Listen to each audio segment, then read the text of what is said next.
Il n'y a pas de débat sur la gravité de l'épidémie qui affecte la Chine. Et d'emblée, je voudrais exprimer ma solidarité pour les millions de Chinois, et tout particulièrement les millions de Chinois qui sont dans le Roubaix et qui souffrent de cette épidémie.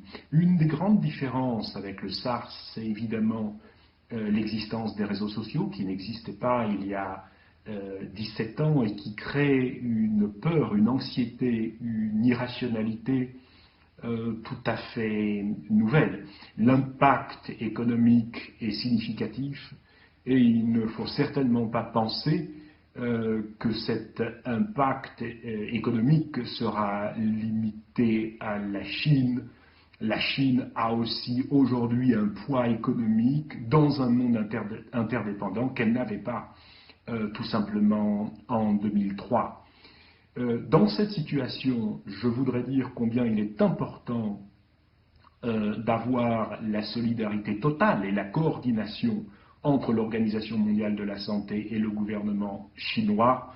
Et je note et je salue aussi les appels à la solidarité et à la fraternité du secrétaire général des Nations Unies.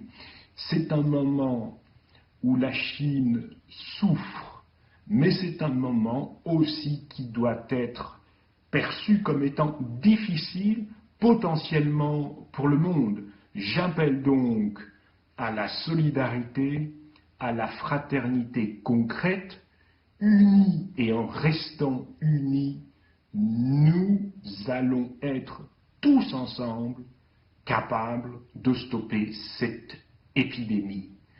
Wuhan 加油，湖北加油，中国加油。